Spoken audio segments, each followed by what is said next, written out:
Good morning.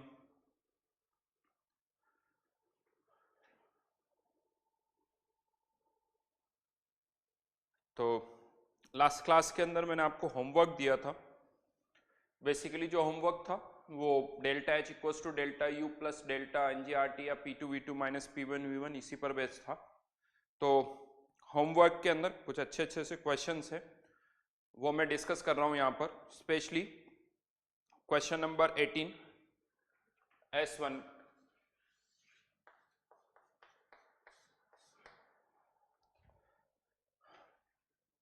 2a plus 3b converting into 4c plus d, delta H दे रखा है इसका -20 किलो जूल पर मोल। पता क्या करना है? Heat exchange when 0.4 moles of A react with B in a closed rigid container। Closed rigid container और हीट एक्सचेंज मतलब हमें हीट फाइंड आउट करनी है एट कांस्टेंट वॉल्यूम, मतलब आपको क्या फाइंड आउट करना है? Delta U. लेकिन अब डेल्टा यू जो आपको फाइंड आउट करना है वो कितने मोल का करना है, वो अगेन सेकेंड इंपॉर्टेंट फैक्टर है। ये जो डेल्टा एच आपको दे रखा है ये कितने मोल ए के लिए है?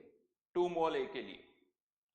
क्या हमें डेल्टा यू जो फाइंड आउट करना है क्या वो भी ए के 2 मोल के लिए? नहीं, वो ए के केवल 0.4 मोल्स के लिए है। तो अब दो तरीके हैं इसको सॉल्व करने के। पहला तरीका तो ये है कि आप पहले इस रिएक्शन का जिसमें ए के 2 मोल रिएक्ट कर रहे हैं और ये एक डेल्टा एच जो दे रखा है वो भी ए के 2 मोल के लिए दे रखा है, तो पहले हम डेल्टा यू भी ए के 2 मोल्स के लिए निकाल लें। तो इस रिएक्शन का डेल्टा एन जी अगर हम निकालेंगे, डेल्टा एन जी जो है वो आ जाएगा, क्योंकि ये लिक्विड स्टेट में है बाकी सभी गैसेस स्टेट में है, तो ये डेल्टा एन जी कितना आ जाएगा? -1 -20 किलो जूल है। बी केयरफुल, डेल्टा यू निकालना है -1, आर की value 8.3, temperature 300 kelvin divided by 1000। तो ये value -20 kilo joule, delta U minus में ये कैंसिल आउट 24.9, तो 2.49 सही लिखा ना? और यहां से ये डेल्टा यू आप निकाल सकते हो, -20 2.4 प्लस हो गया तो 17.51। देन ये लेकिन फाइनल आंसर नहीं है, ये तब है जब ए के 2 मोल रिएक्ट कर रहे हैं। हमारे केस में ए के केवल कितने मोल रिएक्ट कर रहे हैं? 0.4 मोल्स। अब आप यूनिटी लगा दो, फॉर 2 मोल्स डेल्टा यू कितना है? -17.51, तो 0.4 मोल के लिए कितना हो जाएगा? -17.51 डिवाइडेड बाई 2 इंटू 0.4।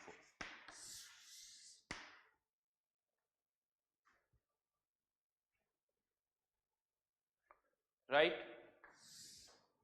देन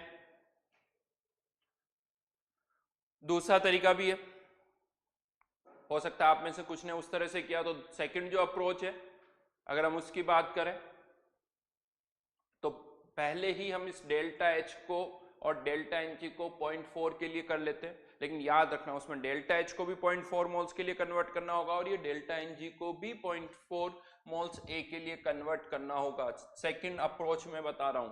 तो सेकंड अप्रोच के लिए अब जो डेल्टा एन जी होगा, delta N g for 0.4 mole A, 4.4 moles A के लिए -1 इंटू डिवाइड बाई 2, क्योंकि ये ए के 2 मोल के लिए है तो डिवाइडेड बाई 2 कर दिया, तो ए के 1 मोल के लिए आ गया, इंटू 0.4, तो -0.2।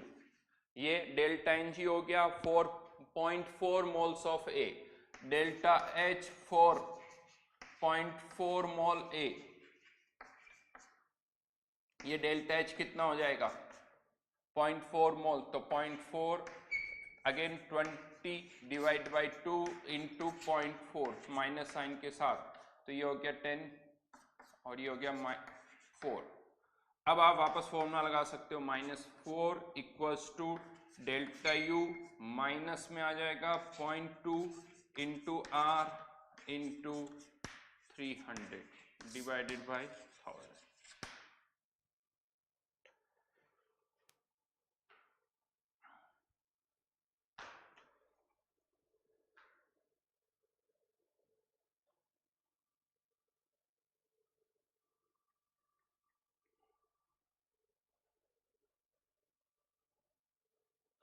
ठीक है,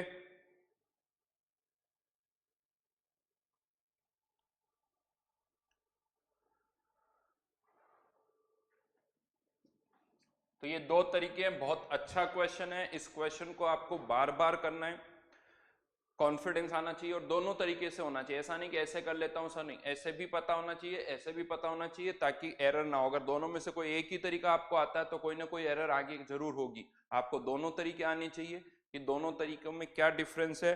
तो mainly moles delta N G कैसे कैलकुलेट किया जाता है वो इस क्वेश्चन से बहुत अच्छी तरह से क्लियर हो रहा है। देन इसके बाद मैं आ जाता हूं जेई एडवांस के दो क्वेश्चंस मैंने आपको दिए थे, आई थिंक 3 और 9। जेई एडवांस के दो क्वेश्चंस दिए थे, ये दोनों क्वेश्चंस के अंदर इंपॉर्टेंट पॉइंट यही कि जो delta H equals to delta U plus P two V two minus P one U one, इनके जो फॉर्मूले होते हैं ये कब कौन सा एप्लीकेबल होगा। 3 फॉर्मूले मैंने लिखवाए थे। पहले मैं बात कर रहा हूं क्वेश्चन नंबर 3 की।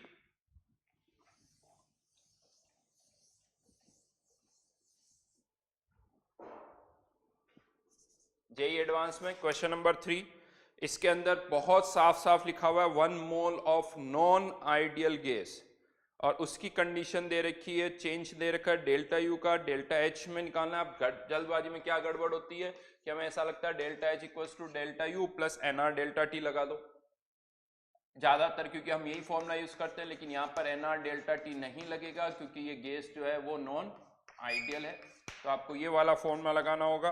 बाकी सारे डेटा दे रखे हैं, आपको कोई दिमाग ही नहीं लगाना। P2V2 यानी 6 माइनस सॉरी यहाँ पर 20 माइनस 6 ये एटमॉस्फेयर लीटर में है, कन्वर्जन जो भी है वो आप कर सकते हो। तो एन आर डेल्टा टी वाला फॉर्मूला नहीं लगेगा। Then question number 9, question number 9 के अंदर भी अगेन एक केमिकल रिएक्शन दे रखी है और उसके अंदर एक लास्ट लाइन और इंपॉर्टेंट लाइन जो लिखी हुई है, all the above gases shows significant deviation from ideal behaviour. यानी जो फॉर्मूले हमने लिखे थे delta N G R T, उसके अंदर हमने मान लिया था कि गैसेस जो है वो आइडियल है, लेकिन यहाँ पर लिखा हुआ है कि वो आइडियल नहीं है। तो अगेन आप ये वाला फॉर्मूला नहीं लगा सकते हो। फॉर्मूला कौन सा लगाएंगे, delta H equals to delta U plus P2V2 minus P1V1, और इसके लिए सारी इंफॉर्मेशन गिवन है। इनिशियल प्रेशर कांस्टेंट प्रेशर दे रखा है 70 एटमॉस्फेयर, जो कि फाइनली कितना हो जाता है 40। वॉल्यूम कांस्टेंट है 1 लीटर। निकालना अगेन क्या है, डेल्टा एच दे रखा है -560 किलो जूल। P2V2 वाला डेटा पुट कर दीजिए, आंसर आ जाएगा, राइट।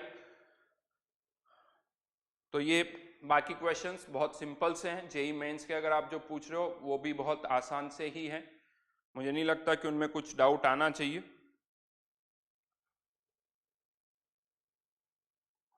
बहुत बेसिक से क्वेश्चंस है, सॉल्व करिए।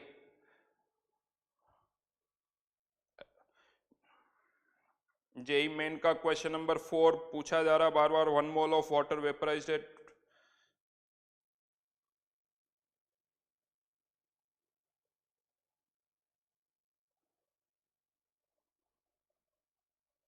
डेल्टा एच दे रखा है और आपको डेल्टा यू निकालना है। Formula delta H equals to delta U plus delta N G R T,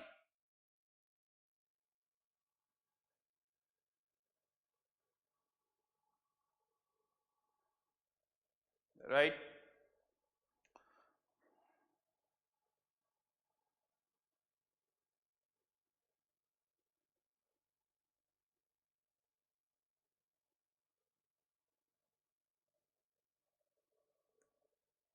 बाकी सारे क्वेश्चंस बहुत आसान है। अभी हम आगे बढ़ रहे हैं, तो नेक्स्ट पॉइंट पर आते हैं। आइसोथर्मल प्रोसेस, या हेडिंग डालिए calculation of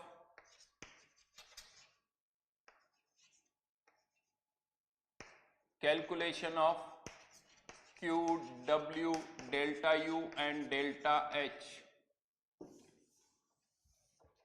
for various process. First one, isothermal process.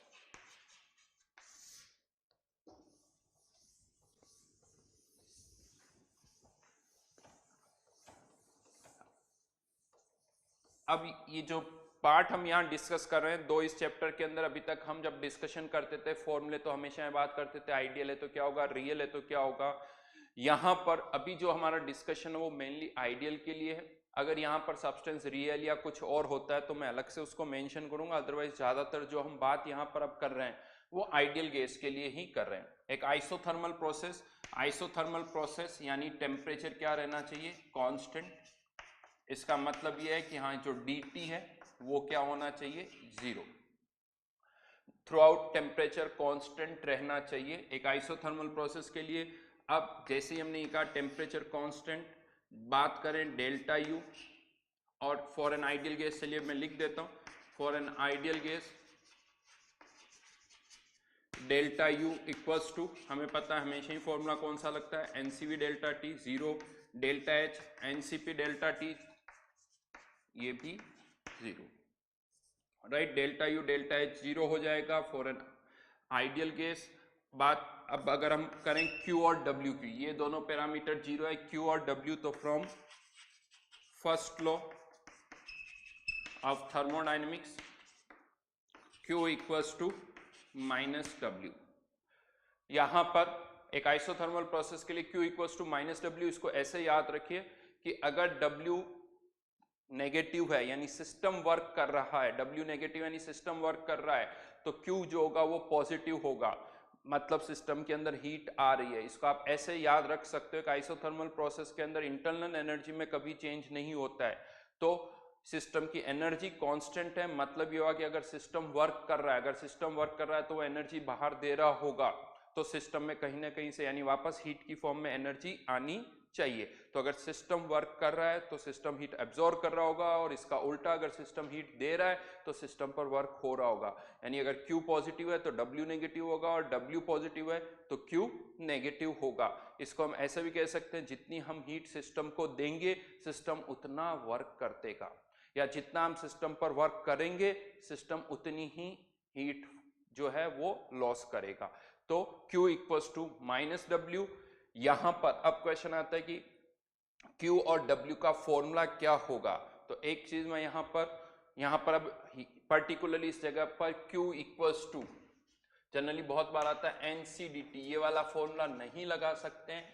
क्यों नहीं लगा सकते हैं, क्योंकि मैंने आपसे कहा था ये फॉर्मूला तभी यूज करोगे जब हम हीट दे रहे हैं और टेम्परेचर में चेंज हो रहा है। एक आइसोथर्मल प्रोसेस में टेम्परेचर में चेंज नहीं होता है, तो एक आइसोथर्मल प्रोसेस के लिए even molar heat capacity define भी नहीं होती। बहुत जगह बोल देते हैं कि आइसोथर्मल प्रोसेस की मोलर हीट कैपेसिटी इनफाइनाइट, उससे ज्यादा अच्छा आंसर है कि एक आइसोथर्मल प्रोसेस की मोलर हीट कैपेसिटी डिफाइन नहीं होगी, ना ही उसके लिए फॉर्मूला लगेगा।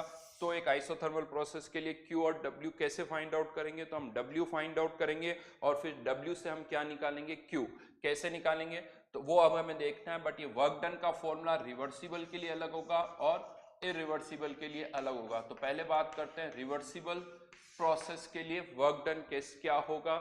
मैंने आपसे पहले ही कहा था एक रिवर्सिबल प्रोसेस जब भी इमेजिन करना है ऐसे इमेजिन करो, एक कंटेनर में पिस्टन है, पिस्टन के ऊपर सैंड रखी हुई है और किसी का कोई प्रेशर नहीं है, पिस्टन मासलेस है, और ये सोचो जो भी प्रेशर लग रहा है वो किसके कारण लग रहा है, सैंड के कारण लग रहा है।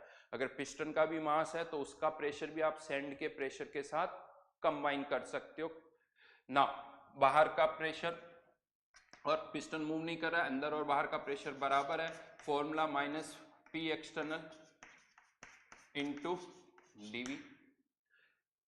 सिंस रिवर्सिबल प्रोसेस है, फॉर रिवर्सिबल प्रोसेस अंदर और बाहर का प्रेशर ऑलमोस्ट सेम होना चाहिए, तो P external almost equals to P internal, तो यहाँ पर माइनस पी डीवी लिख सकते हैं, जो कि आप फिजिक्स में लिखते हो फिजिक्स के अंदर हमेशा ही आप रिवर्सिबल प्रोसेस पढ़ते हो, इसीलिए वहाँ हमेशा ही फॉर्मूला माइनस, वहाँ फॉर्मूला PdV लिख देते हैं। ये माइनस साइन इसलिए आया क्योंकि हमारा साइन कन्वेंशन है। आइडियल गैस के लिए हम बात कर रहे हैं nRT/V into dV।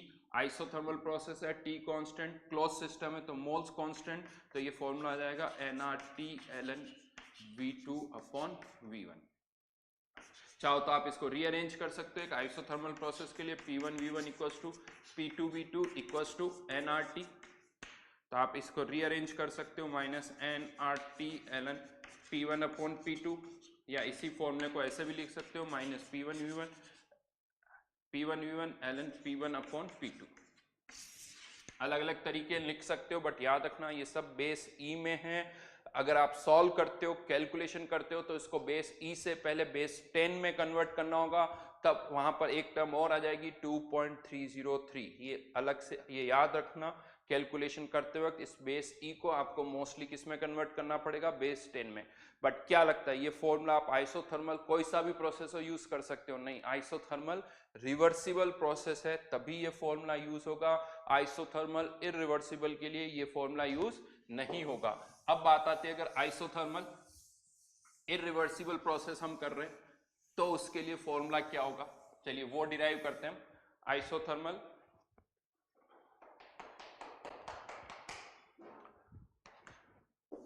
Isothermal irreversible process के लिए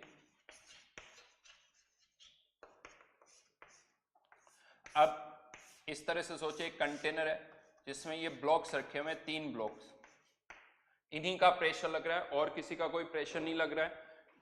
इसका प्रेशर मान लेते हैं 5 एटमॉस्फेयर, इसका प्रेशर 3 एटमॉस्फेयर और इसका प्रेशर 2 एटमॉस्फेयर। टोटल कितना प्रेशर हो गया, 10 एटमॉस्फेयर प्रेशर लग रहा है, यानी इनिशियली अंदर का प्रेशर भी कितना है, 10 एटमॉस्फेयर। वॉल्यूम ले लेते हैं इनिशियली कितना है इसका, V1।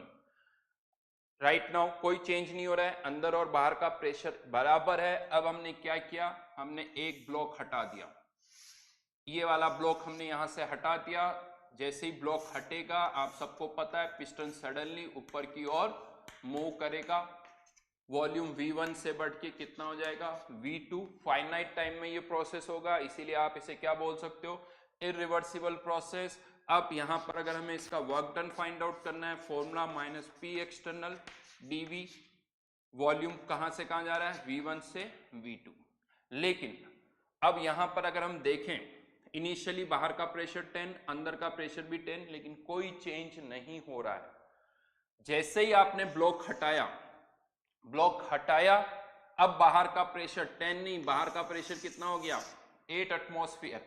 और अब बाहर का प्रेशर जब 8 एटमॉस्फेयर हो गया, पिस्टन मूव करना स्टार्ट कर रहा है, पिस्टन ऊपर की तरफ जा रहा है। कब तक, जब तक अंदर का भी प्रेशर वापस उतना ही 8 एटमॉस्फेयर नहीं हो जाए। यानी पिस्टन जब मूव कर रहा है, बाहर का प्रेशर 8 एटमॉस्फेयर है, वो चेंज नहीं हो रहा है। यानी वॉल्यूम जब V1 से V2 हो रहा है, वॉल्यूम जब चेंज हो रहा है, बाहर के प्रेशर में कोई चेंज नहीं हो रहा है। यानी ये टर्म क्या है, कांस्टेंट। इसको आप बाहर निकाल सकते हो, -P एक्सटर्नल, यहां पर केवल क्या रह गया, dV, जिसको इंटीग्रेट कर दोगे तो V2 - V1, राइट। यानी यहां पर P एक्सटर्नल की वैल्यू क्या होगी, P एक्सटर्नल की वैल्यू कितनी होगी, 8 एटमॉस्फेयर। क्योंकि जब पिस्टन मूव कर रहा है, बाहर का जो प्रेशर है वो चेंज नहीं हो रहा है, वो कितना है, 8 एटमॉस्फेयर। बहुतों को यहाँ कंफ्यूजन होता है, सर बाहर का प्रेशर कैसे चेंज नहीं हो रहा है, पहले 10 था फिर हमने 8 कर दिया तो बाहर का प्रेशर तो चेंज हो रहा है। लेकिन जब 10 था तब कुछ भी नहीं हो रहा था, अब आपने जब एक ब्लॉक को हटाया, बाहर का प्रेशर कितना हो गया, 8। अब इस सिचुएशन पर पिस्टन मूव कर रहा है, यानी जब पिस्टन मूव कर रहा है, बाहर का प्रेशर कांस्टेंट है और वो कितना है, 8 एटमॉस्फेयर। तो वो यहां पर आप पुट करोगे 8 एटमॉस्फेयर, जो भी फाइनल वॉल्यूम है वो हम यहां पर पुट कर सकते हैं। तो ये वर्क डन यहां से आप निकाल सकते हो इरिवर्सिबल प्रोसेस के अंदर। ये एक स्टेप हुई। अगर आप चाहते हो कि एक और चेंज कर दें, वो भी पॉसिबल है। आपने लेट से एक और ब्लॉक हटा दिया, ये वाला वॉल्यूम हो गया V2 से V3, तो फिर से अब जब वॉल्यूम चेंज हो रहा है अगेन V2 से V3, बाहर का प्रेशर कांस्टेंट है। अब की बार भी ये P एक्सटर्नल कांस्टेंट है, हाँ, लेकिन ये P एक्सटर्नल और ये P एक्सटर्नल की वैल्यू अलग अलग होगी। यहाँ पर जो P एक्सटर्नल है वो 8 है, यहाँ पर P एक्सटर्नल जो होगा वो 5 होगा। तो ये फॉर्मूले हैं, आप इनको यूज कर सकते हो। इरिवर्सिबल के लिए, इवन इरिवर्सिबल में हम कहते हैं ये एक स्टेप, ये दूसरी स्टेप, ये फर्स्ट स्टेप का वर्क डन, ये सेकंड स्टेप का वर्क डन, हर एक स्टेप का वर्क डन आपको अलग अलग निकालना होगा। और टोटल वर्क डन अगर आपको फाइंड आउट करना है तो इन सबको हमें ऐड करना होगा इरिवर्सिबल प्रोसेस के लिए, हर एक स्टेप का work done, first step, second step, third step. जबकि रिवर्सिबल प्रोसेस में इवन आप कहते हो छोटे छोटे सेंट पार्टिकल हटा रहे हो तो वो इनफाइनाइट स्टेप्स होगी, लेकिन एक ही साथ आप उसका वर्क डन फाइंड आउट कर सकते हो। तो रिवर्सिबल के लिए फॉर्मूला अलग है, इरिवर्सिबल के लिए फॉर्मूला अलग है। In an isothermal process work done same नहीं होगा। चलिए क्वेश्चन करते हैं इसके ऊपर पहले, और फिर बाद में डिस्कस करेंगे। पहले फॉर्मूला यूज कैसे करना वो पता चल जाए। तो लिखिए क्वेश्चन, लिखिए calculate QW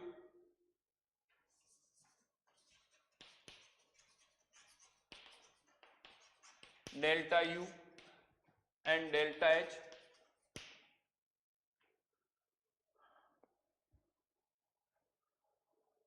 QW delta U and delta H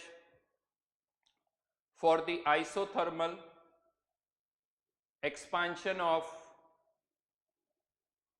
1 mole ideal gas, 1 mole ideal gas from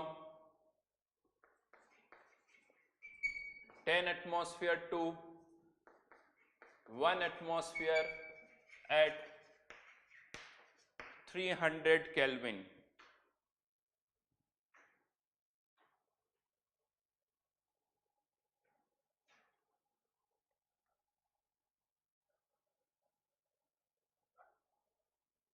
If process is carried out,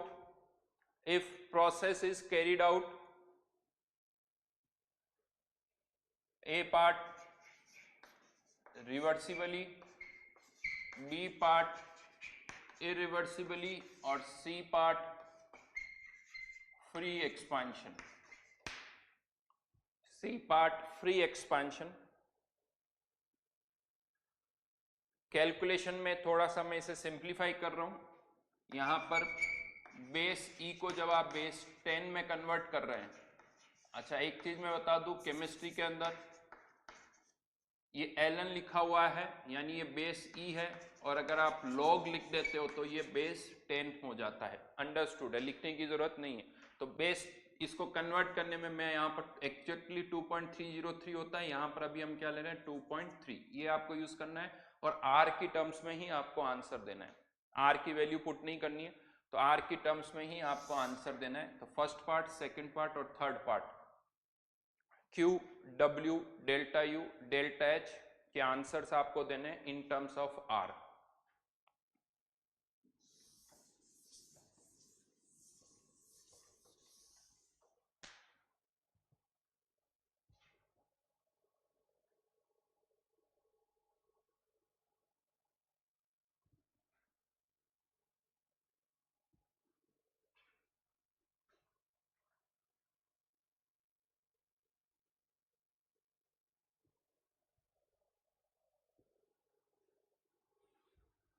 atomicity की कहीं जरूरत नहीं है।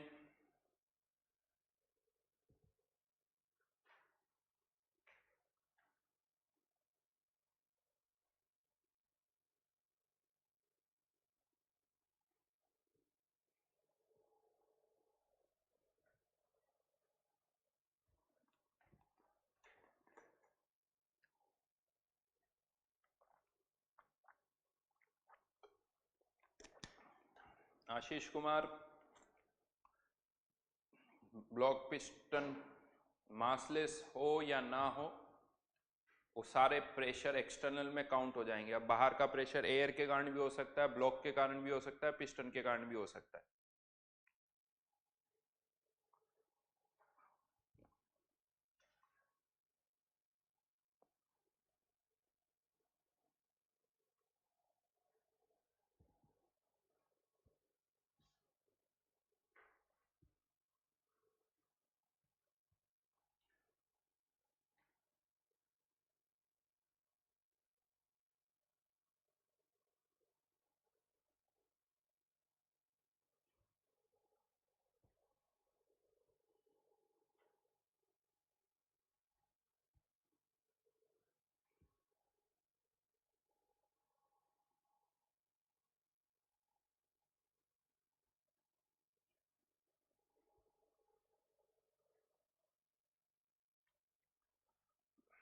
विथ साइन आंसर दीजिए, विथ साइन।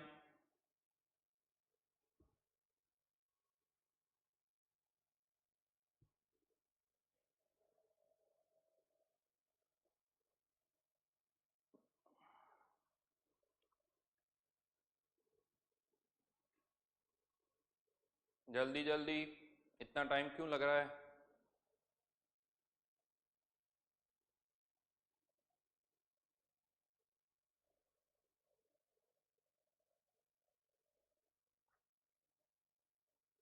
गुड, स्नेहाशीष को सही है।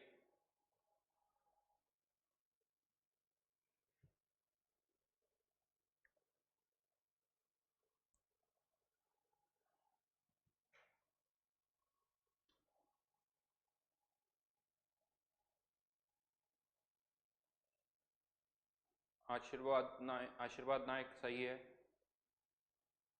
हनी जैन सही है, पिंकी जैन सही है, नीतीश आनंद सही है। उत्कर्ष सोनी U0 नहीं है, होगा DU0 होगा या डे।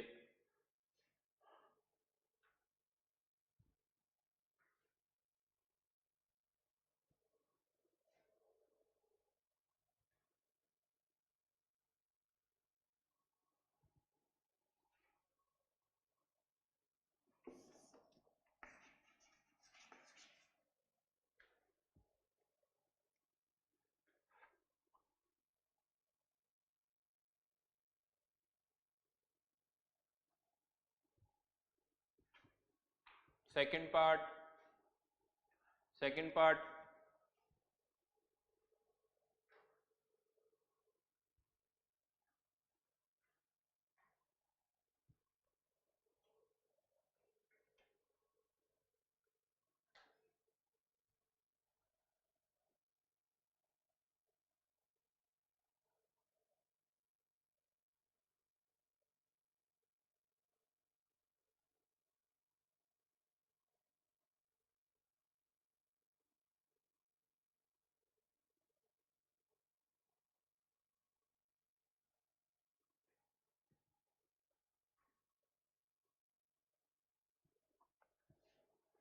सही है। सौमित्र राज सही है।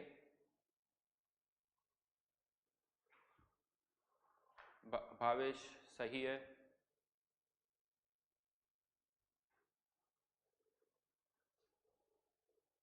अविनाश वर्मा जी सोचिए कुछ और।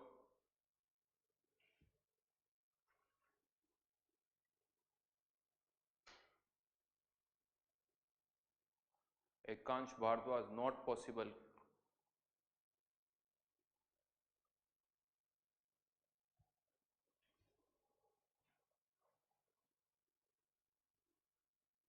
आस्था श्रीवास्तव सही है। नमन जैन सही है।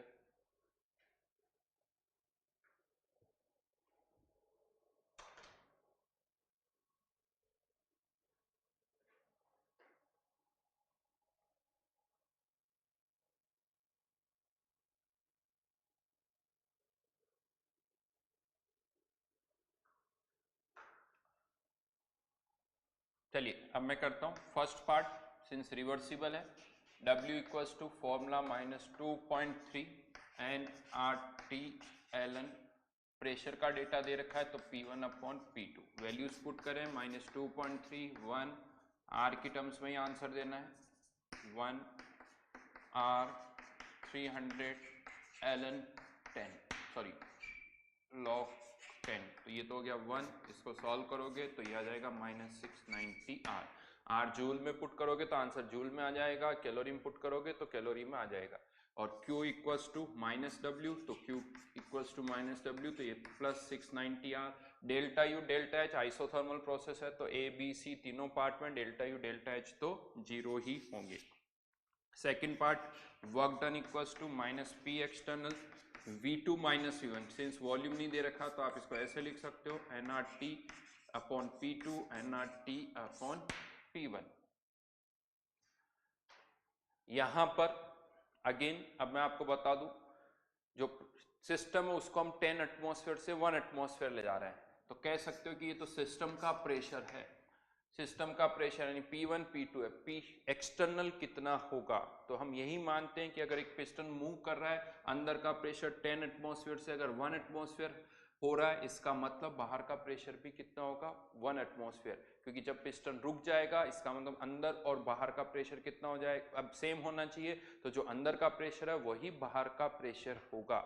यानी बड़ा सिंपल सा है, ये इनिशियल प्रेशर है अंदर का, ये सिस्टम का अंदर का फाइनल प्रेशर है, तो ये फाइनल प्रेशर जो होगा वो P एक्सटर्नल के बराबर होगा। अगर P एक्सटर्नल और P2 में से कोई एक भी डेटा दे रखा है तो कह सकते हो जो P एक्सटर्नल होगा वही P2 होगा, या जो P2 होगा वही P एक्सटर्नल होगा, राइट। हाँ, इसमें एक पॉइंट जरूर आता है, ऐसा हमेशा होगा ये जरूरी नहीं है, बट इन दोनों में से कोई एक ही इंफॉर्मेशन दे रखी है, ये इक्वल होंगे, तो राइट नाउ P एक्सटर्नल जो P2 है 1 वही P एक्सटर्नल होगा, nRT कॉमन -1/10 R इंटू 300, इसको सॉल्व करना होगा यहाँ पर, तो ये वैल्यू आ जाएगी -270 R। इसका Q आप वापस से निकाल सकते हो। And then finally third part, work done minus P external, वापस से वही nRT P2 minus nRT P1। अब इसे हम कहते हैं फ्री एक्सपांशन। ये कैसे होगा फिजिक्स, बहुत तो क्या लगता है बाहर का प्रेशर सर जीरो हो तो अंदर का भी जीरो हो जाएगा, ऐसा नहीं है। इसको आप ऐसे समझो, राइट, हम क्या कर रहे हैं, अंदर का प्रेशर है 10 एटमॉस्फेयर, बाहर वैक्यूम है, लेकिन यहाँ पर हमने क्या लगा रखे हैं, स्टॉपर्स लगा रखे हैं। यहाँ पर वैक्यूम है और यहाँ पर भी स्टॉपर लगा दिया। अब बाहर का प्रेशर तो जीरो है, अंदर का जीरो नहीं है। अब हमने क्या किया, इन स्टॉपर्स को यहाँ से हटा दिया। जैसे इन दोनों स्टॉपर्स को हटाएंगे पिस्टन मूव करेगा, पिस्टन मूव करेगा, अंदर का प्रेशर चेंज होगा, अंदर का प्रेशर 10 एटमॉस्फेयर से 1 एटमॉस्फेयर हो जाएगा, लेकिन P एक्सटर्नल क्या है, जीरो। और अगर आप स्टॉपर्स नहीं लगाओगे तो ये पिस्टन मूव करता ही जाएगा, कभी भी नहीं रुकेगा। लेकिन यहाँ पर हमने वापस से क्या लगा दिए, स्टॉपर्स लगा दिए, तो जो P एक्सटर्नल है राइट नाउ वो जीरो है, बाकी के पैरामीटर जीरो नहीं है, लेकिन वर्क डन क्या हो जाएगा, जीरो। तो this is known as free expansion. कैसे हम एक फ्री एक्सपांशन को करते हैं वो समझ में आना चाहिए। बिना स्टॉपर्स लगाए आप फ्री एक्सपांशन को इमेजिन नहीं कर सकते हो, तो इस तरह की सिचुएशन आप बनाओ और फिर उन प्रोसेस को इमेजिन करो। एक पिक्चर बननी चाहिए, क्वेश्चन सॉल्व करना उससे आसान हो जाता है। तो free expansion, work done zero, तो क्यू भी जीरो हो जाएगा, डेल्टा यू डेल्टा एच सारे पैरामीटर्स यहाँ पर जीरो होंगे। तो एक आइसोथर्मल प्रोसेस के लिए एक क्वेश्चन हमने किया था, पैरामीटर्स ये हमने फाइंड आउट किए, ठीक है। यहाँ पर मैं Q का भी लिख देता हूँ जीरो, और डेल्टा यू डेल्टा एस तो सभी के लिए जीरो है। एक क्वेश्चन जल्दी से फिर से लिखिए, ऑलमोस्ट ऐसा ही क्वेश्चन है। एक और क्वेश्चन हम यहाँ पर कर रहे हैं, कुछ ज्यादा चेंजेस नहीं है, जल्दी से आपको करना है। लिखिए क्वेश्चन, लिखिए कैलकुलेट वर्क डन, बाकी तो ठीक है पता है, calculate work done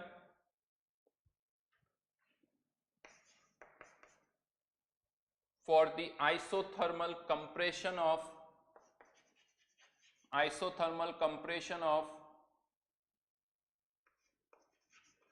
1 mole ideal gas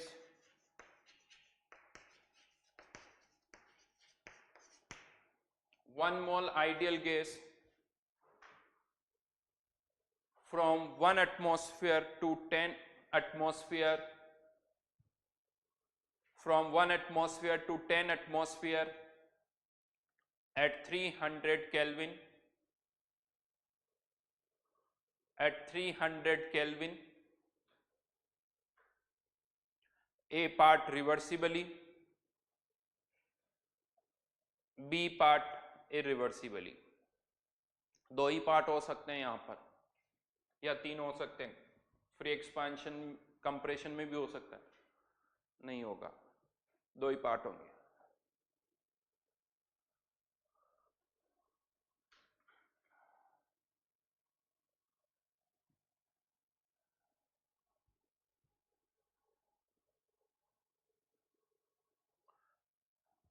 तो दो पार्ट है, ए पार्ट रिवर्सिबली और बी पार्ट इरिवर्सिबली। आर की टर्म्स में ही आपस से आपको आंसर देने हैं, आर की टर्म्स में ही आपको आंसर देना है। आंसर आ गया एक का सौमित्र राज 690 आर और 270 आर, सही है क्या? बाकी चेक करके बताओ। नहीं, सौमित्र ने ही हटा दिया। Akshat Kumar Gupta 690 R 270 are.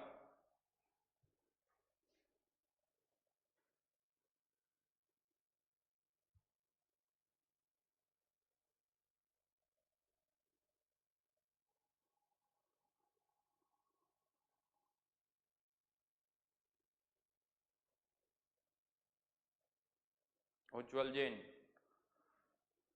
प्रांजल सिंह, ऋतिक गंगवार,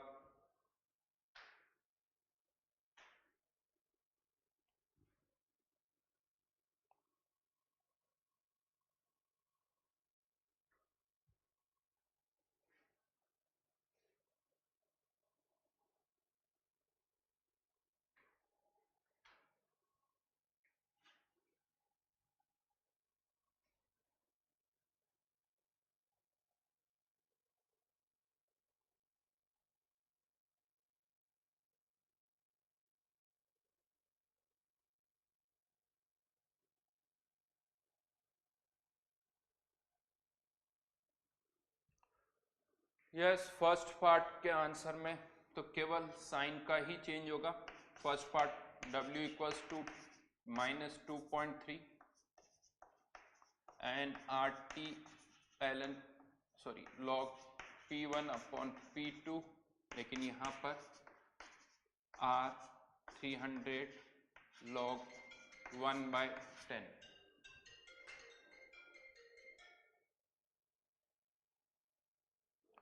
तो सॉल्व करेंगे तो ये 690R, यहाँ -690R था, यहाँ 690R कह भी सकते हो सर। यहाँ पर आपने 10 से 1 एटमॉस्फेयर का एक्सपांशन किया, यहाँ पर वापस से कंप्रेशन कर दिया, जस्ट उसी का रिवर्स है। तो यहाँ पर माइनस में था वर्क डन, यहाँ पर वो प्लस हो गया। एग्जैक्टली मैग्नीट्यूड में कोई चेंज नहीं हुआ है।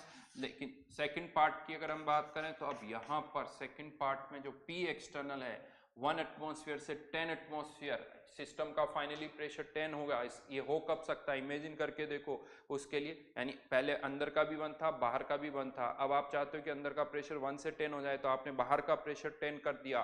तो अब जो ये प्रोसेस हो रहा है उसमें जब पिस्टन नीचे आ रहा है, बाहर का प्रेशर कितना है 10 एटमॉस्फेयर, जबकि यहाँ पर कितना था बाहर का 1/10 - 1/1 RT, और इसको सॉल्व करोगे तो ये वर्क डन जो आएगा वो 270 नहीं 2700 R आएगा।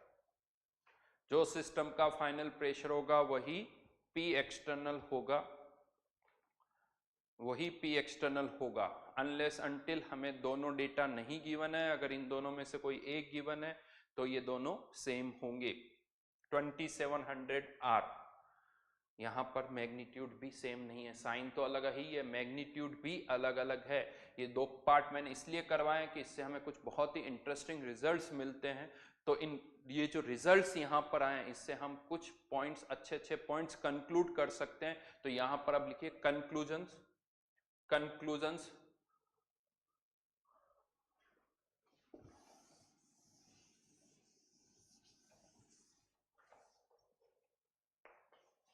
फर्स्ट वन, अब हम यहां पर कुछ जनरलाइजेशन करेंगे। देखिए जो थर्मोडायनेमिक्स हम पढ़ रहे हैं ना, ये थर्मोडायनेमिक्स जो हम पढ़ रहे हैं it's all about our observation. ये हमने ऑब्जर्व किए, जैसे first law of thermodynamics. First law of thermodynamics क्या कहता है, एनर्जी कांस्टेंट है यूनिवर्स की। ये हमारा क्या है, ऑब्जर्वेशन। हम कहीं पे भी देखते हैं एक जगह एनर्जी कम होती तो दूसरी जगह बढ़ जाती है।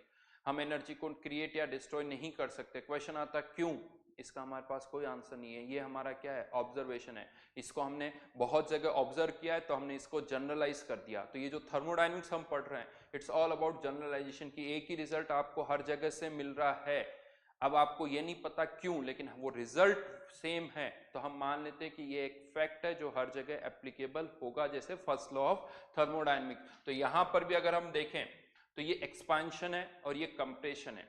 देखिए ये जो एक्सपांशन में ये माइनस साइन यहाँ पर आया है, ये माइनस साइन केवल आपको ये बता रहा है कि work is done by this system, ये केमिस्ट्री के साइन कन्वेंशन के कारण आया है। यही क्वेश्चन अगर भी आप फिजिक्स में कर रहे होते तो ये आंसर प्लस में होता है और ये आंसर माइनस में होता है। तो वो जो साइन है, साइन तो आपके साइन कन्वेंशन के अकॉर्डिंग आया है। अभी हम अगर मैग्नीट्यूड की बात करें, अब मैं केवल मैग्नीट्यूड की बात कर रहा हूं, तो इन केस ऑफ एक्सपांशन यहां पर 690 आर का वर्क हुआ है, यहां पर 270 आर का वर्क हुआ है।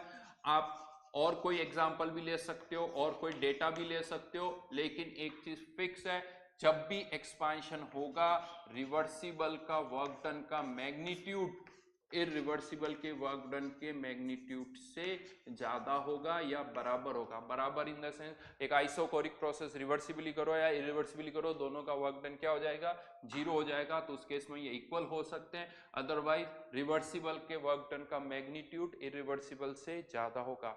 इवन मैं आपको बता दूं, यहां मैंने आइसोथर्मल नहीं लिखा है, ये आइसोथर्मल हो या कोई और प्रोसेस हो, हर एक प्रोसेस में अगर आप रिवर्सिबली और इरिवर्सिबली कर रहे हो तो एक्सपांशन के केस में रिवर्सिबल का वर्क डन हमेशा इरिवर्सिबल से ज्यादा होगा, और कंप्रेशन के केस में इरिवर्सिबल का रिवर्सिबल से ज्यादा होगा।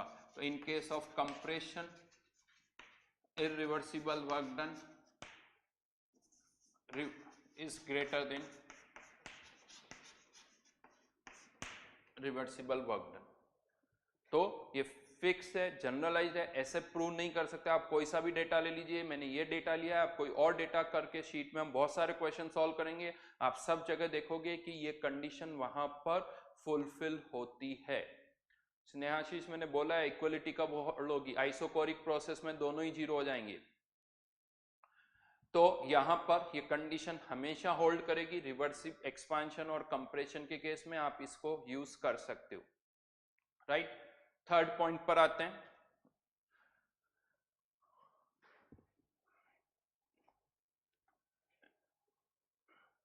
थर्ड पॉइंट की मैं अब यहां पर बात कर रहा हूं, ये जो पीवी वर्क है, एक जनरल क्वेश्चन ये बताइए पीवी वर्क कहां होता है, तो मैंने आपको पहले भी बताया था जितने भी इंजन होते हैं इन सब में कौन सा वर्क होता है, पीवी वर्क ही होता है। पिस्टन ऊपर नीचे मूव करते हैं तो कार, बाइक्स, इन सारे इंजन में ये जो वर्क हो रहा है दैट इज पीवी वर्क, जो कि हमारे लिए बहुत इंपॉर्टेंट है, आप ये कह सकते हो। पीवी वर्क भी है और नॉन पीवी वर्क भी है। नाउ यहां पर एक इंजन जो होता है, अब मैं उसकी बात कर रहा हूं, एक इंजन है उसके अंदर एक पिस्टन लगा हुआ है। अब इसमें क्या होता है, एक प्रोसेस होता है एक्सपांशन का जिसमें इंजन या सिस्टम, अब मैं ये दोनों वर्ड एक जैसे हैं, इंजन बोल रहा हूं या सिस्टम बोल रहा हूं। इंजन वर्क करता है, इंजन एक्सपेंड हो रहा है, तो यानी वर्क कर रहा होगा और आपको वर्क मिल रहा होगा। लेट से आपके पास ऐसा सिस्टम है, आप उसे एक्सपेंड कर सकते हो, यानी आप वर्क आपको मिलेगा। अब दो तरह से आप उसे एक्सपेंड कर सकते हो, आप उसे दो तरह से एक्सपेंड कर सकते हो, रिवर्सिबली भी और इरिवर्सिबली भी। लेकिन अगर आपको वर्क मिल रहा है, अगर आपको वर्क मिल रहा है तो ऑब्वियसली आप चाहोगे कि आपको ज्यादा से ज्यादा वर्क मिले, राइट। अब ज्यादा से ज्यादा वर्क मिले, अभी यहां पर साइन का कोई यूज नहीं, क्योंकि हम ये बोल चुके कि सिस्टम वर्क कर रहा है, तो हमें केवल किससे मतलब है, मैग्नीट्यूड से। तो आप उस प्रोसेस को कैसे करना चाहोगे, ऑब्वियसली ज्यादा वर्क किस में मिल रहा है, रिवर्सिबल में, तो आप उस प्रोसेस को रिवर्सिबली करना चाहोगे। हाँ, यहां पर मैं ये चीज क्लियर कर दूं, अभी हमारे लिए टाइम की कोई बाउंडेशन नहीं है। ऑब्वियसली रिवर्सिबल करने के लिए इनफाइनाइट टाइम चाहिए, तो आप सोचो हाँ हमारे लिए वो टाइम है, तो टाइम का कोई यहाँ पर इनपुट हम नहीं ले रहे हैं कि कितना टाइम लग रहा है, वो हमारी एफिशिएंसी में काउंट नहीं हो रहा है। बस हमें ज्यादा वर्क चाहिए, तो ऑब्वियसली हम कैसे करेंगे, रिवर्सिबली करेंगे रादर देन इरिवर्सिबली। ठीक है, नाउ एक्सपांशन आपने कैसे किया, रिवर्सिबली। लेकिन हमें पता है हमें इंजन को रीयूज भी करना है, रीयूज करना तो उस इंजन को वापस आपको ओरिजिनल स्टेट में भी ले जाना पड़ेगा। अब ओरिजिनल स्टेट में ले जाना यानी आपको उसको वापस से क्या करना पड़ेगा, कंप्रेस करना पड़ेगा। कंप्रेस करते वक्त भी हमारे पास दो ऑप्शन होंगे, रिवर्सिबली करें या इरिवर्सिबली करें। अब जब हमें कंप्रेस करना है तो हमें वर्क करना पड़ेगा, और अगर हमें वर्क करना पड़ेगा तो हम क्या चाहेंगे, कम से कम वर्क में काम हो जाए। तो यहां पर अगर हम देखें तो रिवर्सिबल में 690 आर करना पड़ रहा है और इरिवर्सिबल में 2700 आर करना पड़ रहा है, तो कौन सा प्रोसेस आप ऑप्ट करोगे, ऑब्वियसली जिसमें कम काम करना पड़ रहा है। तो यहां पर भी हम प्रोसेस को कैसे करना चाहेंगे, 690 आर यानी रिवर्सिबली। मतलब एक्सपांशन में भी आप प्रोसेस कैसे करना चाह रहे थे, रिवर्सिबली। कंप्रेशन में भी हम प्रोसेस को कैसे करना चाहते हैं, रिवर्सिबली। दैट मीन्स क्यों, क्योंकि हमें कुछ उसमें बेनिफिट दिख रहा है। एक इंजन को आप कैसे ऑपरेट करना चाहोगे, यहां पर भी रिवर्सिबली, यहां पर भी रिवर्सिबली, क्योंकि उसमें आपको ज्यादा बेनिफिट दिख रहा है। इससे हम ये कंक्लूड कर सकते हैं reversible process are more efficient than irreversible process. देखिए इस आगे चल के हम एफिशिएंसी भी निकालेंगे, ऐसा नहीं है, मैं आपको एफिशिएंसी भी निकाल के बताऊंगा। आप फिजिक्स में थोड़े बहुत कर भी चुके हो क्वेश्चन, एफिशिएंसी भी निकालेंगे और देखेंगे कि हाँ रिवर्सिबल की इरिवर्सिबल से ज्यादा आती। बट ये बिना डेटा के जस्ट मैं आपको एग्जाम्पल से समझा रहा हूँ, और यही इंपॉर्टेंस है रिवर्सिबल की। तो रिवर्सिबल प्रोसेस जो होते हैं वो इरिवर्सिबल से ज्यादा एफिशिएंट होते हैं, क्योंकि जब भी हम एक प्रोसेस करना चाह रहे हैं उसे हम कैसे करना चाहते हैं, रिवर्सिबली करना चाहते हैं। तो लिखिए थर्ड कंक्लूजन यहां पर, third conclusion, reversible process are more efficient than irreversible process. For reverse, third point, reversible process are more efficient than irreversible process.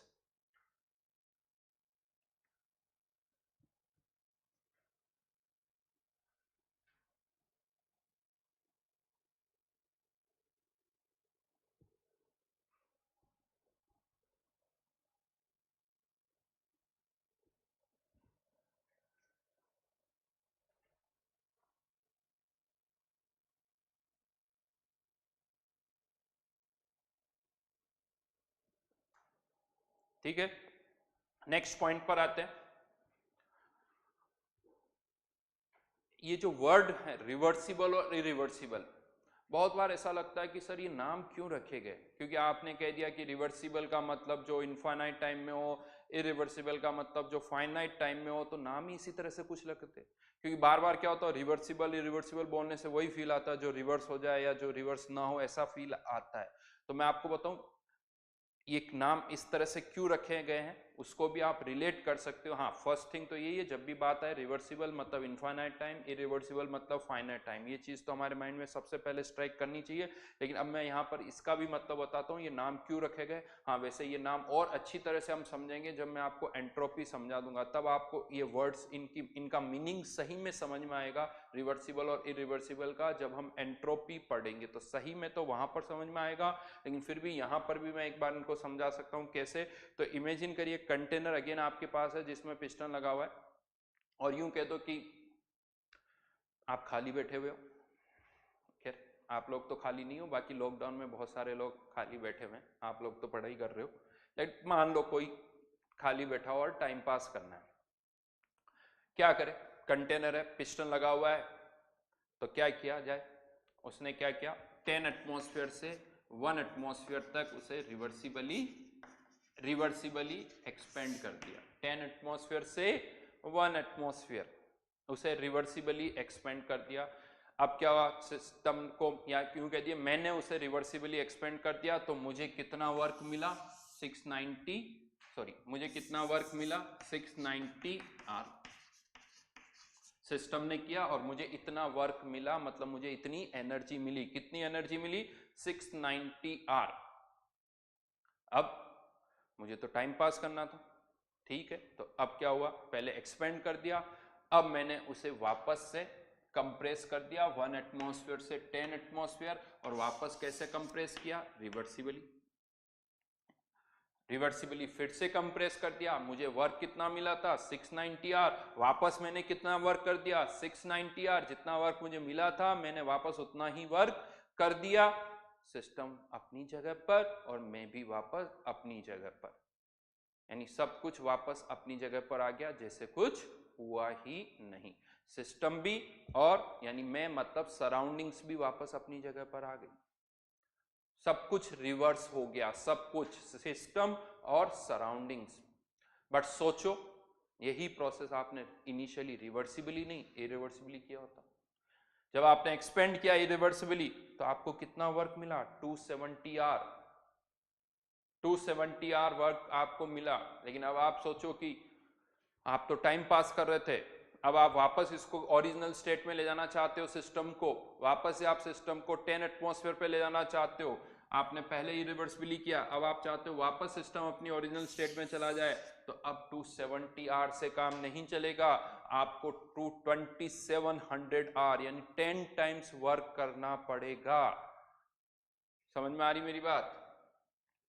ये टाइम पास महंगा पड़ गया। आपको वर्क मिला था 270 आर और आपको करना कितना पड़ रहा है 2700 आर 10 टाइम्स। सिस्टम तो वापस अपनी जगह चला जाएगा, बट आप नहीं जाओगे, आप नहीं जाओगे। और अगर आप ये सोचते हो कि नहीं मैं तो 270 आर का ही वर्क करूंगा, तो आप अपनी जगह चले जाओगे, सिस्टम अपनी जगह नहीं जाएगा। यानी एक इरिवर्सिबल प्रोसेस अगर आपने कर दिया और आप वापस उसे सिस्टम को ओरिजिनल स्टेट में ले जाना चाहते हो, तो या तो सिस्टम ओरिजिनल स्टेट में जाएगा या सराउंडिंग्स ओरिजिनल स्टेट में जाएगी, सब कुछ वापस अपनी ओरिजिनल स्टेट में नहीं जाएगा, यानी सब कुछ रिवर्स नहीं हो सकता। दैट्स वाई इसे हम कहते हैं इरिवर्सिबल प्रोसेस, इसे हम कहते हैं इरिवर्सिबल प्रोसेस। तो यहां पर एक इरिवर्सिबल का मीनिंग यही है। हम क्या होता है केवल सिस्टम के पॉइंट ऑफ व्यू से सोचते हैं, सिस्टम तो इरिवर्सिबल प्रोसेस में भी वापस अपनी ओरिजिनल स्टेट में जा सकता है, लेकिन अगर सिस्टम जाएगा तो सराउंडिंग्स नहीं जाएगी, और सराउंडिंग्स जाएगी तो सिस्टम नहीं जाएगा। लेकिन एक रिवर्सिबल प्रोसेस में सिस्टम और सराउंडिंग दोनों एक साथ अपनी ओरिजिनल स्टेट में चले जाते हैं। तो लिखिए इस पॉइंट को, in a reversible process, in a reversible process both system and surroundings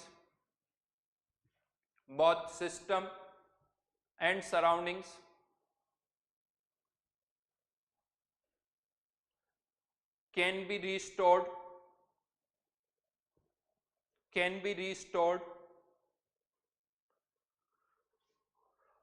to their original state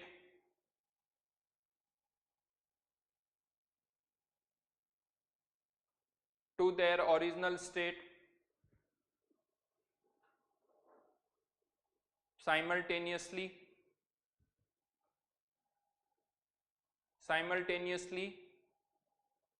but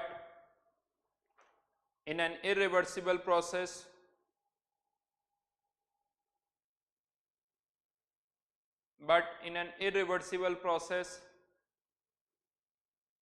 both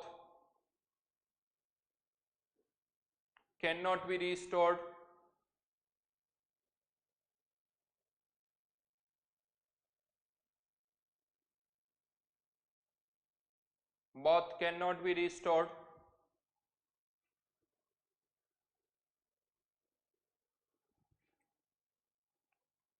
to their original state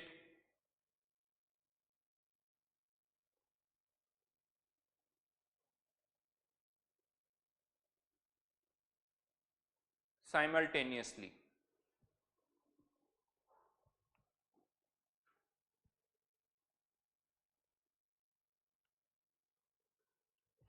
ये था फोर्थ पॉइंट। एक फिफ्थ पॉइंट हम अभी यहां पर और लिख रहे हैं, लास्ट पॉइंट, बट इस फिफ्थ पॉइंट की इंपॉर्टेंस अभी नहीं समझ में आएगी। इस फिफ्थ पॉइंट की इंपॉर्टेंस जो है आपको जब हम एडियाबेटिक डिस्कस करेंगे तब इसकी इंपॉर्टेंस समझ में आएगी। बहुत अच्छा पॉइंट है, आगे और भी यूज होगा ये सब। देखिए मैं आपको बता दूं, ये जो थर्मोडायनेमिक्स के लिए हम पढ़ रहे हैं, न्यूमेरिकल हमने किया है, न्यूमेरिकल के साथ साथ ये थ्योरी बहुत इंपॉर्टेंट है, दोनों का कॉम्बिनेशन यूज करना होगा, तब जाके आगे हम एंट्रोपी को समझ पाएंगे। ये यूं कह दो, ये जो सारा डिस्कशन हम कर रहे हैं ये एंट्रोपी का बेस तैयार कर रहे हैं, ताकि एंट्रोपी टर्म को हम समझ सकें। यस, उसका बेस हम यहाँ पर क्रिएट कर रहे हैं। एंट्रोपी टर्म को समझना इतना आसान नहीं है, तो ये सारी चीजें आपको याद रखनी होगी, ये सारे पॉइंट्स हम वहां पर यूज करेंगे। तो जो नेक्स्ट पॉइंट है वो अब उस पर मैं आ रहा हूँ। इसमें से कोई सा भी एक पार्ट आप यहाँ पर ले सकते हो, चाहे एक्सपांशन का लें चाहे कंप्रेशन का लें। तो यहाँ पर हम देखें कि इनिशियली सिस्टम, एक्सपांशन का ले लेता हूँ, 10 एटमॉस्फेयर पर था, प्रेशर 10 एटमॉस्फेयर, टेम्परेचर था 300 केल्विन और मोल्स थे 1। दो तरह से हमने इसको एक्सपेंड किया, बट दोनों में फाइनल प्रेशर कितना रखा 1 एटमॉस्फेयर। दोनों में डिफरेंस है, एक में धीरे धीरे 1 एटमॉस्फेयर तक आए रिवर्सिबल में, और एक में सडनली, रिवर्सिबली और इरिवर्सिबली। यहां पर लिख देता हूं, ये रिवर्सिबल है, और ये इरिवर्सिबल, बट दोनों में फाइनली प्रेशर 1। टेम्परेचर कांस्टेंट है, यहाँ पे भी 300, यहाँ पे भी 300, मोल्स भी हम चेंज नहीं होने दे रहे हैं, मोल्स भी 1 है। क्वेश्चन यहाँ पर आता है, इमेजिन करके देखिए एक जगह पर कंटेनर है, धीरे धीरे धीरे हम बाहर का प्रेशर कम कर रहे हैं, पिस्टन धीरे धीरे ऊपर जा रहा है, एक जगह सडनली पिस्टन ऊपर जा रहा है। क्वेश्चन ये आता है कि दोनों केसेस में फाइनली जो पिस्टन की पोजीशन होगी क्या सेम होगी, final position of piston same होगी, या यूं कह दो क्या दोनों में फाइनल वॉल्यूम सेम होगा। तो कह सकते हो यस होगा। क्यों? क्योंकि यहाँ पर देखें सीधा सीधा फाइनली यहाँ जो प्रेशर है वही यहाँ टेम्परेचर जो है वो यही है, वो यहाँ पर भी है, तो दोनों जगह मोल्स भी सेम है, तो दोनों जगह यानी रिवर्सिबल और इरिवर्सिबल में फाइनल वॉल्यूम भी सेम होगा। यानी फाइनल स्टेट जो है इसे हम ऐसे बोलते हैं कि फाइनल स्टेट सेम होगी, चाहे रिवर्सिबली लेके जाओ या इरिवर्सिबली लेके जाओ, सिस्टम की फाइनल स्टेट सेम होगी। बट फिर से मैं कहूंगा इसकी इंपॉर्टेंस हो सकता है आपको अभी लगे बड़ा सिंपल सी चीज है, बट एडियाबेटिक जब हम डिस्कस करेंगे तब आपको इसकी इंपॉर्टेंस पता चलेगी। तो ये लिखने से पहले 2-3 लाइंस लिखो फिर इसको लिखना।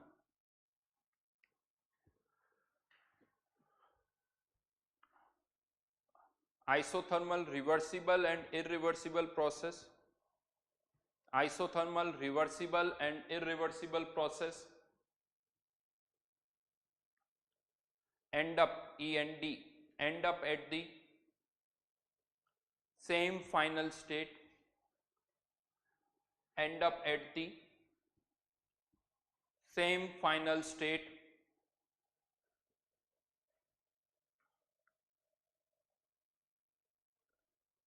if carried out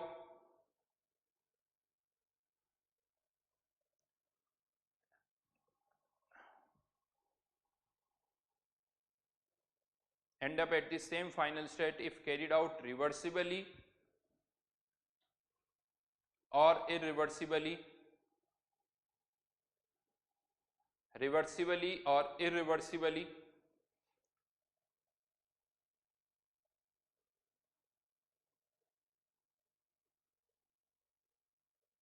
from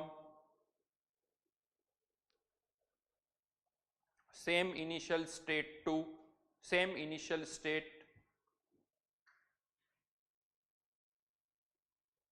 from same initial state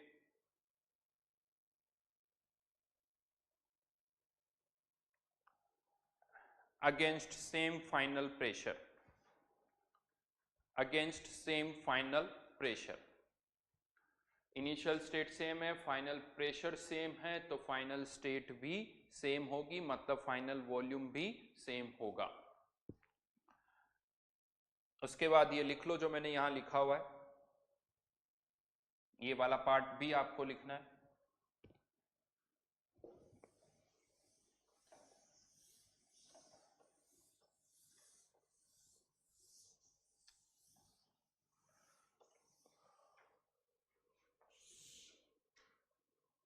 ये थे कंक्लूजन्स।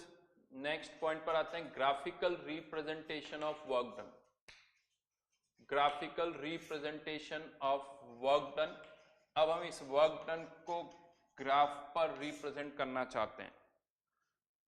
वर्क डन को ग्राफिकली हम रिप्रेजेंट करना चाहते हैं। दो तरह के प्रोसेस है, एक्सपांशन और कंप्रेशन। पहले बात कर लेते हैं एक्सपांशन की। एक्सपांशन में भी दो पार्ट आ जाते हैं, रिवर्सिबल और इरिवर्सिबल। पहले मैं बात कर रहा हूँ रिवर्सिबल के लिए। हम कर्व यहाँ पर प्लॉट कर रहे हैं P वर्सेस V का। एक आइसोथर्मल प्रोसेस है, आइडियल गैस के लिए कर्व प्लॉट कर रहे हैं। कौन सी इक्वेशन यूज कर सकते हैं? PV = nRT, N constant, T constant, तो ये सब कुछ क्या हो गया? कांस्टेंट। तो P वर्सेस V का कर्व एक आइसोथर्मल प्रोसेस के लिए कैसे आएगा? एक hyperbola, P versus V constant. ये इनिशियल स्टेट A और फाइनल स्टेट क्या हो गई? B। ये तो हो गया कर्व P वर्सेस V का। कर्व क्या होगा? वर्क डन की जब हम बात करते हैं तो जैसे मैंने कहा था आइसोथर्मल प्रोसेस के लिए रिवर्सिबल है, तो P एक्सटर्नल की जगह हम क्या लिख सकते हैं? P। और आई थिंक ये सबको पता है, कोई भी जो कर्व होता है, ये जो एरिया अंडर द कर्व होता है दैट इज y, एरिया जो होता है वो किसके बराबर होता है? y dx। तो यहाँ पर P dV है, P वर्सेस V, तो ये जो एरिया अंडर द कर्व है ये आपको क्या दे देगा? वर्क डन का मैग्नीट्यूड। मोड लगा दिया मैंने, यानी यहाँ पर जो एरिया अंडर द कर्व है वो वर्क डन के बराबर होगा। तो एक रिवर्सिबल का वर्क डन अगर आपको ग्राफिकली रिप्रेजेंट करना है तो पीवी कर्व प्लॉट कर दो, उस पीवी कर्व उसका जो एरिया अंडर द कर्व होगा वो वर्क डन होगा। हाँ, यहाँ से वर्क डन पता चल जाएगा। और अगर आपको इसका साइन चाहिए तो बड़ा आसान है, एक्सपांशन है तो वर्क डन नेगेटिव होगा, कंप्रेशन है तो वर्क डन पॉजिटिव होगा। ये तो बात हो गई रिवर्सिबल के लिए। अब आता है इरिवर्सिबल के लिए। इरिवर्सिबल के लिए कर्व कैसा होगा, तो फिर से यहां पर आता है कि आइडियल गैस है तो पीवी इक्वल्स टू एनआरटी, तो उसका कर्व भी ऐसे ही होगा। नहीं, यहां पर अब प्रॉब्लम आती है, आइडियल है ये सही है, PV equals to nRT equation की जब हम बात करें तो हमें पता है PV equals to nRT equation, याद करो कहीं मैंने कुछ बोला था, आप तभी यूज कर पाओगे एक PV equals to nRT equation को, आप तभी यूज कर पाओगे जब सिस्टम इक्विलिब्रियम पर हो, तभी प्रेशर डिफाइन होगा। एक इरिवर्सिबल प्रोसेस में PV equals to nRT equation भी आप इनिशियली और फाइनली अप्लाई कर सकते हो। थ्रू आउट द प्रोसेस आप PV equals to nRT equation use नहीं कर सकते हो, राइट। तो यहां पर आप पीवी इक्वल्स टू एनआरटी से कर्व प्लॉट नहीं कर सकते हो। आप ये कह सकते हो कि हाँ इनिशियली सिस्टम यहां पर था, फाइनली यहां पर था, यहां पीवी इक्वल्स टू एनआरटी लगाई जा सकती है, यहां लगा जा सकती है क्योंकि यहां इक्विलिब्रियम है, यहां इक्विलिब्रियम है, बट कर्व प्लॉट नहीं किया जा सकता एक इरिवर्सिबल प्रोसेस का। यस, इसको मैं ऐसे पुट कर दूं, अगर आपने एक किसी प्रोसेस के लिए, किसी भी प्रोसेस के लिए पी वर्सेस वी का कर्व प्लॉट कर दिया, मतलब वो प्रोसेस जो है वो रिवर्सिबल हो गया। यस, वो प्रोसेस रिवर्सिबल हो गया। इरिवर्सिबल का कर्व हम प्लॉट नहीं कर सकते। तो यहां पर अब आप में से हो सकता है किसी को लग रहा होगा कि नहीं सर हम तो करते हैं, तो मैं अब बता दूं इरिवर्सिबल का पीवी कर्व नहीं प्लॉट करते हैं। यहां पर अब हमारा मेन पर्पस क्या है, वर्क डन को रिप्रेजेंट करना है। तो वर्क डन को अभी भी हम रिप्रेजेंट कर सकते हैं, वो कैसे, तो एक इरिवर्सिबल प्रोसेस में वर्क डन का फॉर्मूला क्या होता है, minus P external V2 minus V1, ये होता है। अब आप ये सोचो यहां पर आप P वर्सेस V नहीं, यहां पर आप कर कौन सा प्लॉट कर रहे हो, P एक्सटर्नल वर्सेस V का। अब इसी क्वेश्चन को यूज कर लेते हैं, इस तरह से सोचो, इनिशियली बाहर का प्रेशर और अंदर का प्रेशर कितना है 10, यहां पे भी 10 एटमॉस्फेयर, यहां पे भी 10 एटमॉस्फेयर।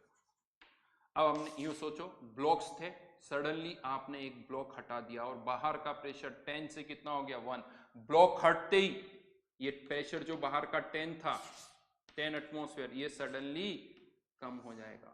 सडनली बाहर का प्रेशर 10 से कितना हो गया 1। अब जैसे ही बाहर का प्रेशर 10 से 1 हुआ, ये पिस्टन मूव करेगा, ये पिस्टन मूव करेगा, और जब पिस्टन मूव करेगा तो पी एक्सटर्नल में कोई चेंज नहीं होगा, पी एक्सटर्नल जो है वो कांस्टेंट रहेगा। और यहां पर ये पी एक्सटर्नल कांस्टेंट है, वॉल्यूम V1 से कितना हो गया V2, ये पी एक्सटर्नल वर्सेस V का कर्व है।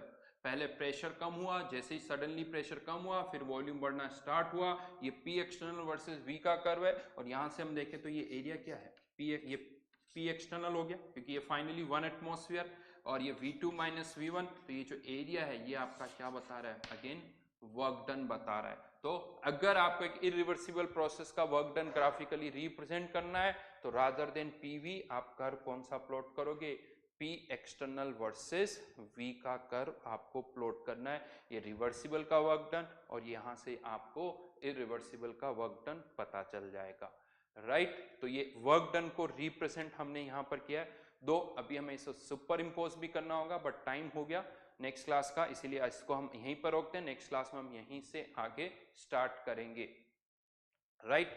यस, नया चीज वॉल्यूम आप हर एक पॉइंट का डिफाइन कर सकते हो, वो तो कंटेनर का वॉल्यूम है, तो कंटेनर का वॉल्यूम तो हर एक जगह पर डिफाइन, क्योंकि गैस का वॉल्यूम मतलब कंटेनर का वॉल्यूम, ठीक है। तो इससे आगे हम करेंगे होमवर्क, वापस से मैं आपको ग्रुप्स में बता दूंगा कि इससे रिलेटेड होमवर्क आपको क्या मिलेगा। टेलीग्राम लिंक पे जाके होमवर्क देख लीजिए, प्रोसेस क्लियर है, आई थिंक उसमें कोई कंफ्यूजन नहीं है, ओके ठीक है। तो इससे आगे नेक्स्ट क्लास में हम करेंगे।